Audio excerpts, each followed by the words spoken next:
আসসালামু আলাইকুম, কেমন আছেন সবাই?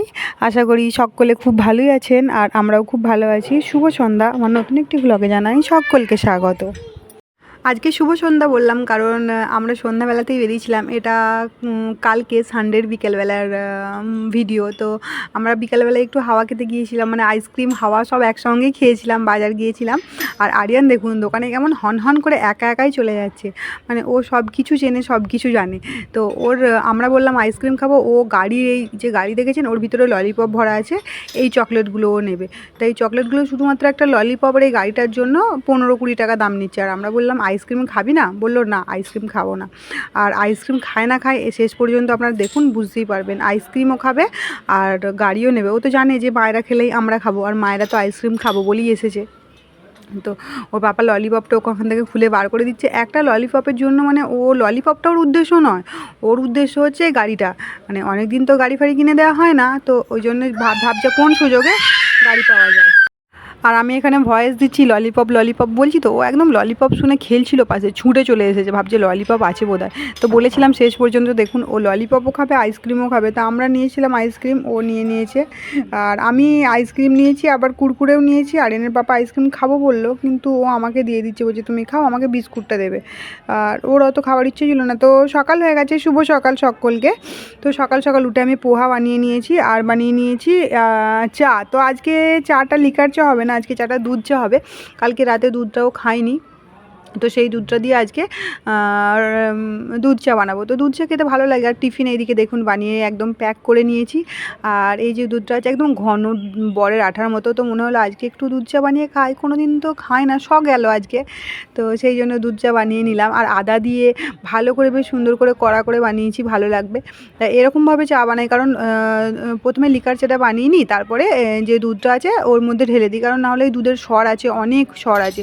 সেই স্বরগুলো যখন আমি ছাঁকতে যাবো এতে চা বানালে, ওই ছাঁকুনিটাই, তো তখন স্বরগুলো আটকে যাবে, স্বরগুলো খাওয়া হবে না, তো ভালো লাগে না। এভাবে বানিয়ে নিলে সব কিছুই ফ্লেভার থাকে, সব ঠিক থাকে, দুধের স্বরটাও থাকে, ভালো হয়। তো খাওয়া দাওয়ার পরে আরিয়ান খেলাধুলা শুরু করে দিয়েছে। আরিয়ান খেলছে এখন, বদমাইশ দুষ্টু। আর দেওয়ালটা কি করেছে আপনাদেরকে দেখায়, দেখুন কেমন খুঁটুরে খুঁটুরে একটু একটু একটু একটু করে কেমন করেছে দেখুন। আমি বকেছি তো সেই জন্য কোথায় ছুটে চলে গেল, তো আমি দেখি কোথায় গেল, রাগ করে ওই দূরে গিয়ে বসে থাকে, নাহলে ওই যে দরজার মতো রাখা আছে দূরে সেখানে বসে থাকে।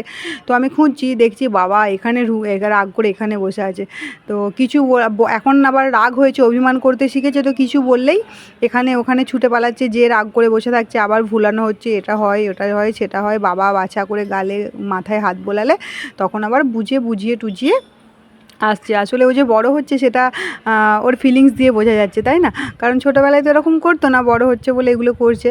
তো আমি ঘর মুছছিলাম, ঘর মুছতে মুছতে ও দুষ্টুমি করছিল, ওইদিকে খেলা করছে, আর এইদিকে আমি ভাতও বসিয়ে দিয়েছি আরিয়ানের একটা ছোট্ট মতো জায়গায়। আর দুধটা দিয়ে গেল, এই দুধটাও ফুটিয়ে নিই, তাহলে বেশি আর কাজ বেশি থাকবে না। তো ঝটপট কাজ করার চেষ্টা করি, কারণ প্রচণ্ড গরম, আজকে সোমবার, আজকে কারেন্ট থাকে না, অনেক অসুবিধা হয়। তো আমি এই তেজপাতাগুলো না বাড়ির জন্য রেখেছিলাম, ওরা একটা ডাল কেটে ফেলে দিয়েছিল তেজপাতা গাছে, তো সেই তেজপাতা গাছের ডালটা থেকে আমি এই তেজপাতাগুলো ছাড়িয়ে নিয়ে এসে রেখে দিয়েছিলাম বাড়ির জন্য নিয়ে যাব বলে। তা বাড়িতে আমি, মানে এখানকার যেগুলো জিনিসগুলো গাছের, এইতে তেজপাতা গাছ, এটা তো গাছের, আমরা তো দোকান থেকে কিনেই খাই। গাছ দেখে মনে একটা ভিতরে কি খুশি যে তেজপাতা গাছ দেখলাম। ছোটোবেলায় স্কুলে ছিল, আপনাদেরকে একটা আমি আগের ব্লগে বলেও ছিলাম যে ছোটোবেলায় স্কুলে একটা তেজপাতা গাছ ছিল, সেখান থেকে তেজপাতা কুড়িয়ে নিয়ে এসে মাকে দিতাম, মা সুন্দর করে শুকিয়ে বছরের পর বছর রেখে দিত। তো আমি ভাবলাম যে এবারে নিয়ে যাই, বাড়িতেও কিছু দেবো আর আমার মাকেও কিছু দেবো, শ্বশুরবাড়িতেও কিছু দেবো। তো আমি সেগুলো এবড়ো খেবড়ো করে রাখলে না অনেকটা জায়গা নিয়ে নেবে তো ব্যাগে, তো সেইগুলো আমি ওগুলোকে গুছিয়ে টুছিয়ে ভালো করে একদম একটা চিকচিকিতে প্যাক করে নিচ্ছি, যাতে জায়গা অল্প লাগে। আর দেখুন এটা তেজপাতা গাছের বীজ, কি জানি কেমন বীজটা, তো সেন্ট করছিল বীজটা খুব। আর আমি এই কাজুগুলো সব কুড়িয়েছিলাম গাছের তলা থেকে। আমার ওই কোড়ানো, এখান থেকে ছিঁড়ে নিয়ে আসা এইসবই কাজ নাকি? না, সেরকম কিছু নয়। তো গাছের সামনে পড়ে থাকলে তো কুড়িয়ে নিয়ে ঘর মালিক কিছু বলে না, ওরা আবার আমটাম নিজেরাই দিয়ে যায় আমাদেরকে। তো এটা কাটতে কাটতে আমার প্রায় 10 থেকে 12 মিনিট লেগেছিলো। এভাবে একবার চেষ্টা করছি, ওভাবে একবার চেষ্টা করছি, কোনোভাবেই পারছি না। তো ছুরি দিয়ে একবার চেষ্টা করছি, অনেক চেষ্টা করার পরে শেষে মানে যুদ্ধ, রীতিমতো একদম কন্টিনিউ আমি যুদ্ধ করেছিলাম, কিছুক্ষণ যুদ্ধ করার পরে আমি আলটিমেট ওটাকে ছাড়াতে পেরেছিলাম। তো ছাড়িয়ে একদম অল্প একটুখানি বেরিয়েছিল কাজু, এইভাবে কীভাবে ছাড়াই আমি ঠিক জানি না, আসলে আমি তো এক্সপার্ট নই, আমি জাস্ট এভাবে কুড়িয়ে তো ভাবলাম এভাবেই ছাড়ানো হয় নিশ্চয়ই, তো ওটা ভাঙলে হবে না, কেটে কুটে যা হোক করে করতে হবে। আর অবশেষে আমি বটিতে ওটা লাগাতে পেরেছি, কারণ ওটা রোদে দিয়েছিলাম কদিন, তো শুকিয়ে গিয়েছিল। তো আপনাদেরকে দেখাই ওর ভিতরে কেমন কাজু হয়েছে। খুব চাপ কিন্তু ভাঙা, বাপরে বাপ এত কষ্ট, তো ভাঙতে অনেক কষ্টই হয়। আর এইদিকে দেখুন কইটুকু কাজু বেরিয়েছে, দেখুন অত কষ্ট করে 10-12 মিনিট আমি মেহনত করলাম, আর কাজু দেখুন। আর আরিয়ান এখান থেকে বসে বসে টুকটুক করে খাচ্ছে, অনেকগুলোই বেরিয়েছিল, এইটুকু নয়, আরিয়ান খেয়ে নিয়েছে কতগুলো বসে বসে। আর এগুলো আছে, এগুলো আরিয়ানকে এখনই বলছি তুই এখনই খেয়ে শেষ করে দে, আর রেখে কী করবো। আর আমি ওদিকে কাজুর খোলাগুলো ফেলে দিয়েছি, তো ও সেগুলোকে কুড়িয়ে কুড়িয়ে ফেলছে। রান্না বান্না শুরু করে দিয়েছি। আর আজকে রান্নায় একদম সিম্পল তরকারি, কালকে চিকেন রান্না আছে, কালকে চিকেন রান্না হয়ে যাবে আজকে যতটা আছে। তো আমি তুরের ডাল দিয়ে সজনে ডাঁটা দিয়ে ডাল করব, তার সঙ্গে অন্য অনেক কিছু দেবো। ও একটা কুরকুরে খাচ্ছে, আমারই নিয়ে আসা, কালকে নিয়ে এসেছিলাম, তো চাইছি, তো দেখুন ওকে মুড়ে একদম দেখাচ্ছে যে নেই, শেষ হয়ে গেছে। আমি শেষে বললাম দিবি কি দিবি না, আমাকে ডাইরেক্ট বলে দিল যে দেবো না।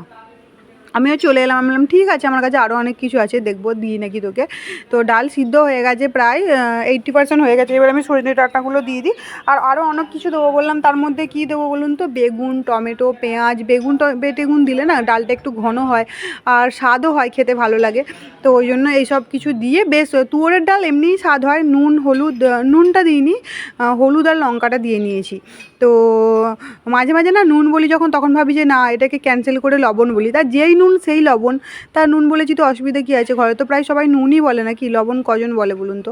তো আমার হয়ে গেছে ডাল, তারকাও লাগিয়ে নিয়েছি ডালটা। আর দুপুরে খাবারও শুরু করে দিয়েছি, রুটি ভাত, একটু স্যালাড নিয়েছি।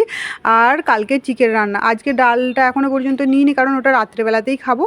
আর এখন ডাল খাবো না, আর এখন শুধু ডালই রান্না করেছি। বিকালবেলায় ঘুম থেকে ওঠার পরে তখন ভাত করব, আর কি করা যায় তখন দেখবো। রাতে তো ডিম এমনিও ভাজতে হবে। তো বিকালে ঘুম থেকে উঠে পড়েছি, ঘুম থেকে উঠে রান্নাবান্নাও শুরু করে দিয়েছি।